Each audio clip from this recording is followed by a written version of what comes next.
Yeah, mannerisms, etiquette, all of those things. What's accessible to you at that time? Right, what you're exposed to and everything. Yeah. So I want to dig into your childhood, right? We've spoken a bit, and it's a beautiful childhood. So how did you grow up? When you were born, how was life? Now, when I was born, first of all, I was born in Nairobi, of course. Sorry, I'll ask you to shout. There's a bit of wind. Sorry. Yeah, I was born in Nairobi. Uh-huh. So, and my dad was working in Uganda. All and right. he said there's no way his last born son is going to grow up without knowing who his father is. Yes. So immediately, a few months when I was strong enough to get on a plane and everything, we got on a plane. Wow. And off to Kampala we went. So your mom had you in Nairobi, your father was in Kampala. He said, I want to see my baby fly down. Of course, the first night he flew down. Wow. And he called me. It was in the morning when I was just born. Oh. And I was fresh and I had just been wiped by the Do you know nurses. that is very unusual? That is not normal for many Kenyan families where a baby flies out of the country. You went abroad even before you could speak. Exactly. Or even know what's going on. So that sounds really, really plush. Of course, you went to private schools. Oh yeah, I went to a lot of private schools such as Aga Khan, St. Hannah's. My college, I did it in ADMI. Yes. My high school certificate I got in the British Council. Ah! So yeah, I went direct to the source and everything. Yeah. So for me, I don't want to jump so ahead, but it seems like you were on the path to absolute success. So here in the different schools you went to, how did you fit in, right? You were with people who from kind of similar different spaces. because when I came from Aga Khan, Aga Khan is a city school. Yes. And we're all city boys and Yes. we come from luxury apartments and we hung like so. Yes. And I go to Karen and these guys, we have ranches and we hung like so and we got so much baller money, like old money and stuff. So like, I tell you guys it's relative, right? Yeah, it was It's relative. It was very confusing and I just had to keep quiet and keep my head low so I don't get beat off. And try and adjust. And just adjust because we stayed there for like at least 10 years in Cairo. Wow. And you know what? When you were in Aga Khan, you referred to it as a city school, right? Yeah. Do you know there are people from different lower income neighborhoods in this country, like the Buruburus and the South Seas, who would envy so much and look at you as, oh my God, that guy has so money. It's so surprising. The thing is, when I went to Aga Khan Primary, Yes. I actually had this, those guys from the Buruburus who are well enough to put them in a school. Yes. And I would find them all the time at the bus stage waiting for the matatu to go home. And your driver has come to pick you No, up? I would just walk because, it was You just live around the corner. I just walk and I would always get hot dogs. But if you wanted a car, if car I would pick you. the driver would come and take me because my grandpa told me have whatever you want, make sure that your dad has lost his job and you're comfortable and everything you need is accessible to you. Because he was left the wealth. So I'm just looking at the contrast. Now when you went to Karen, and now you feel like you're broke. You feel like the Buruburu boys at the stage. No, I'm the ghetto, bro. Yeah, I'm the ghetto. Now you're the ghetto guy. I'm the ghetto guy, you guys. It was hard. Oh, no. It took me some while before I actually cracked down into becoming a white boy because me and my boy had this thing from West Nairobi, Yes. So we take off our diamond studs and go into our gardens and fight, and I became a total white boy kabisa after that guy. Yeah, white boys like to fight, like to be aggressive outdoors and all of this. Oh my gosh. So you got there and you found a way to fit in, but it took you a while. It took me a while. Hey, it was culture shock because you guys. I come from a black family. You tell me to remove my studs so that we can go at it, show each other skin pain. Like that's not.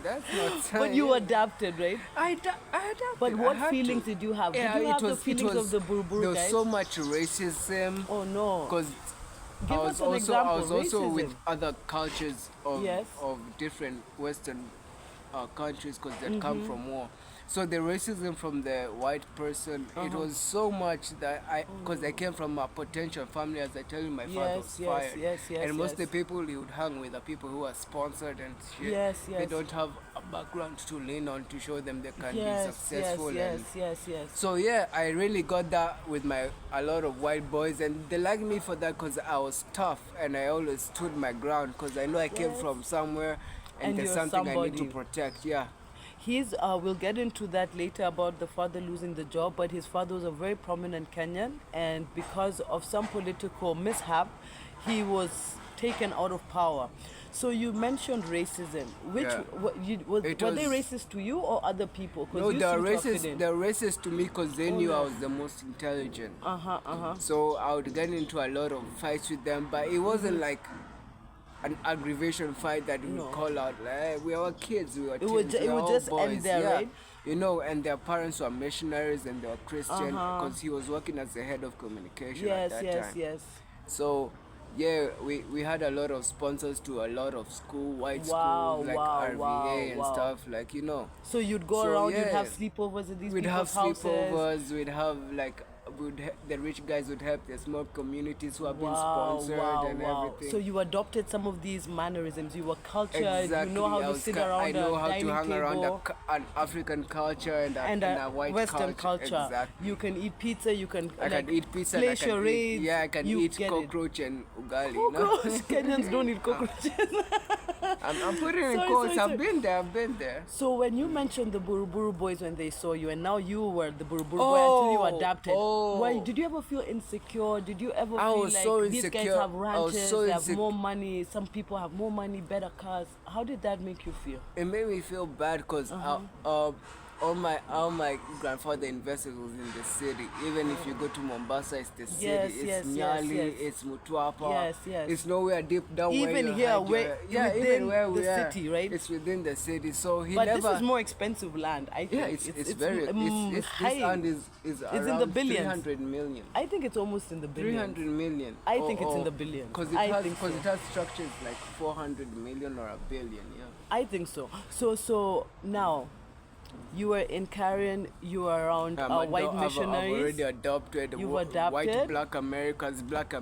I know how black Americans that sounds so much fun. So you learned so much. I learned so much. You traveled around the world in school. Yeah. That's amazing. So then, what could you say were your best times in that school? Like the best day you ever had? Just because I had this friend of mine, his dad was like the Congo General of Sudan or something. What, the who? Yeah, so his cousin was a shorty and we had such a huge crush between us. Oh.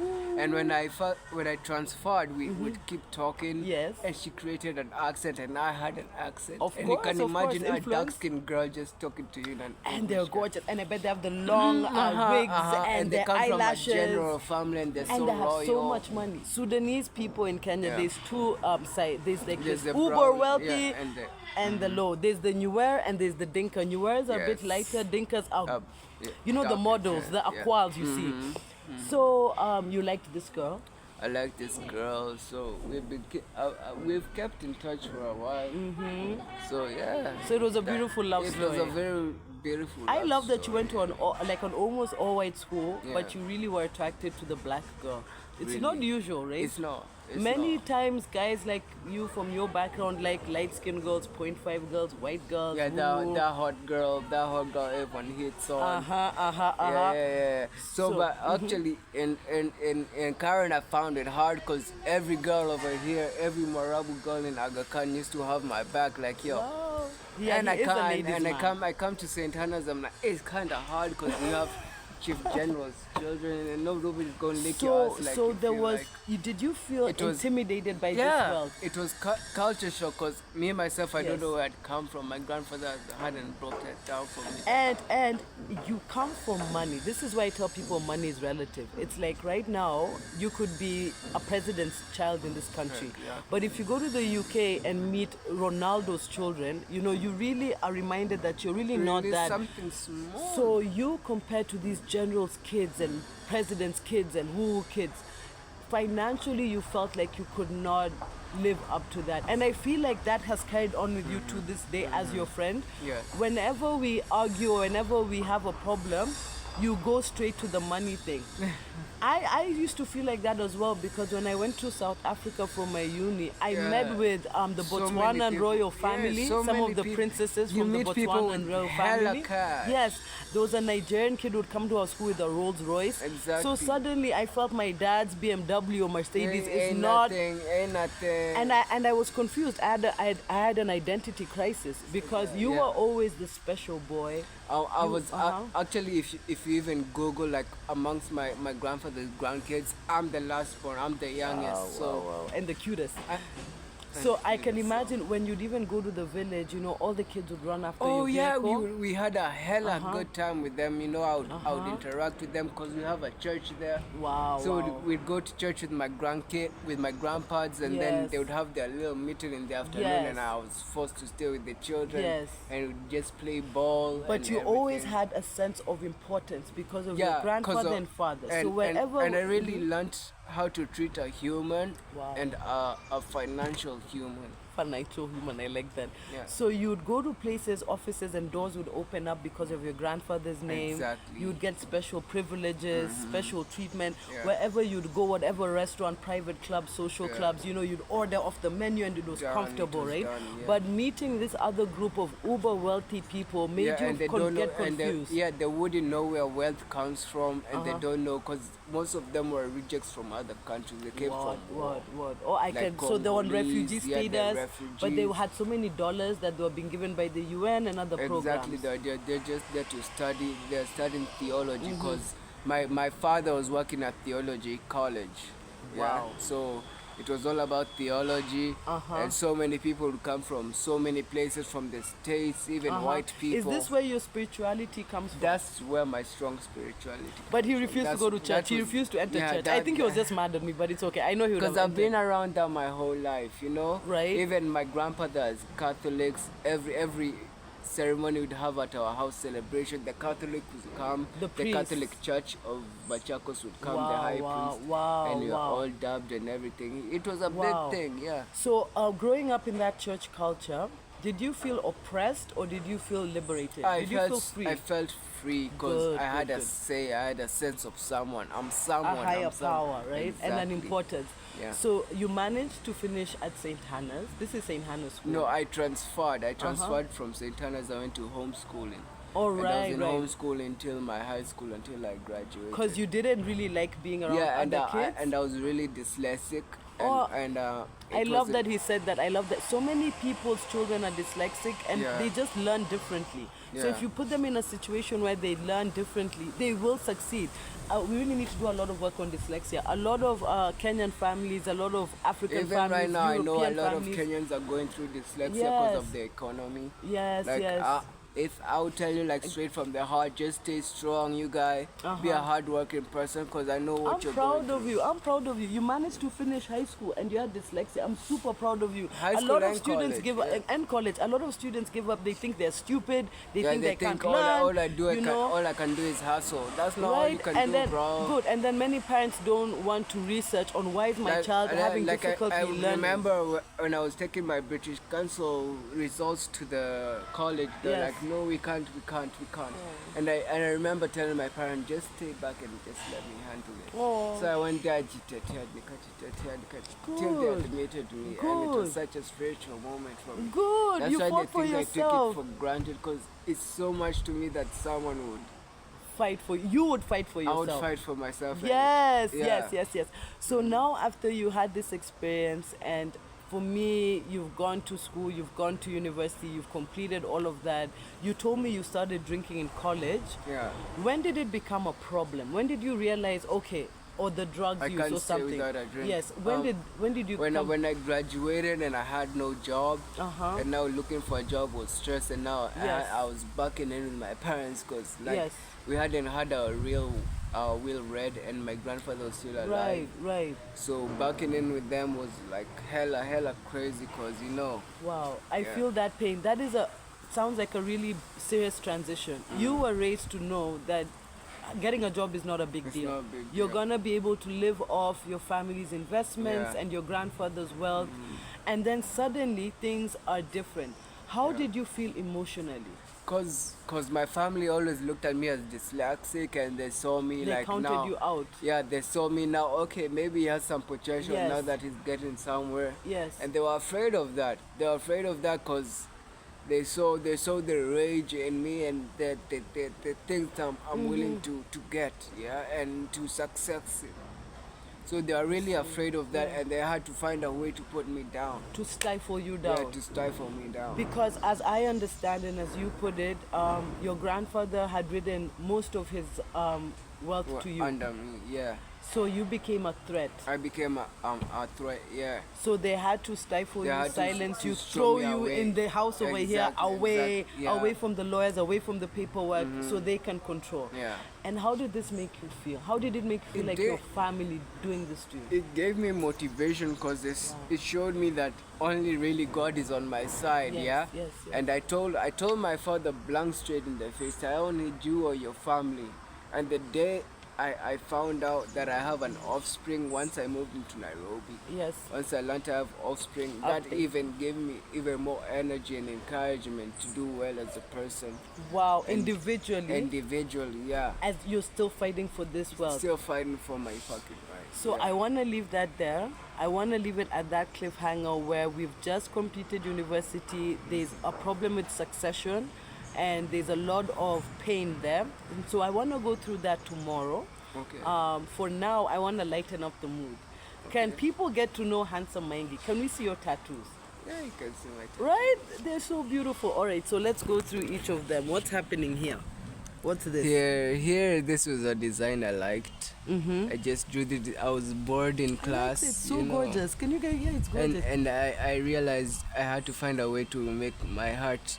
I wear my heart on my sleeve. Wow, yes you do. Yeah, so I put that as I love that. So it's so unique. Come close to my heart will be burnt. So unique. Nobody else will have this because you're the only one. And then I can see a sailor's anchor. This is an anchor. Cool. All my cousins have this. It's like a tribal something, and it's a baobab tree.